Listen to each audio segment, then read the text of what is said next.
L'unité industrielle Ladiprod Industrie SA, à terme, produira plus de 25 000 tonnes de beurre de karité, brut et raffiné, et plus de 20 000 tonnes d'huile alimentaire et compte créer plus de 1 000 emplois directs. L'investissement total attendu est évalué à près de 18 milliards de francs CFA. Ce projet d'investissement structurant a bénéficié de l'accompagnement de l'État, tant dans la structuration du financement que dans la facilitation des investissements réalisés, à travers notamment le mécanisme du Code des investissements. J'ai commencé donc à exporter la matière première et je me suis rendu compte que je passais à côté de la valeur ajoutée. J'ai voulu créer une unité de transformation. Mais cette unité, je n'étais pas seule, hélas. Au bout de 6 mois, je me suis retrouvée éjectée. Et donc depuis 2006, je n'ai pas baissé les bras. J'ai continué à travailler, à œuvrer pour un jour avoir une industrie vraiment de haute technologie qui dépasse là où on m'a éjecté. De 9 tonnes jour, aujourd'hui, on est à 300 tonnes jour de nettoyage, 450 tonnes jour de presserie. N'en parlons pas, l'extraction au solvant et la raffinerie qui est en cours donc, de montage où le matériel est pratiquement rentré.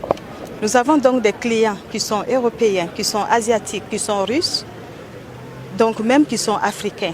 Quand nous allons finir l'installation de la raffinerie, nous allons donc prioriser le marché national. Nous comptons mettre 20 000 tonnes d'huile à la disposition donc, du Burkina et de la sous-région.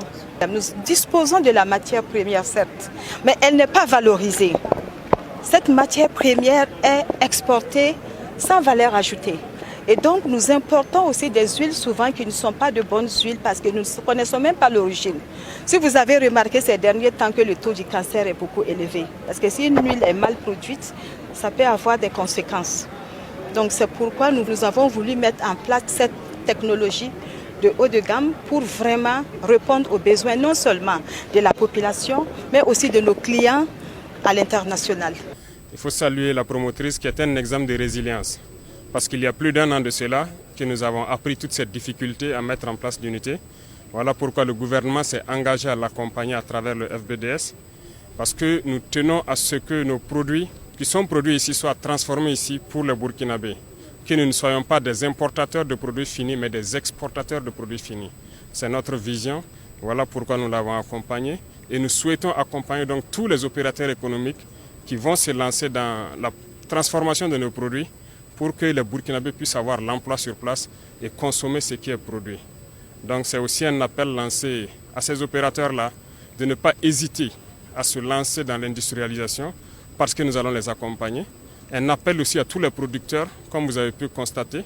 C'est des produits oléagineux qui sont transformés, arachides, sésame, soja et autres, de se lancer dans l'agriculture parce qu'il y a une place où ça pourrait être bien commercialisé et transformé pour nous. Donc c'est ce qui nous a guidés à venir aujourd'hui accompagner l'inauguration de cette usine.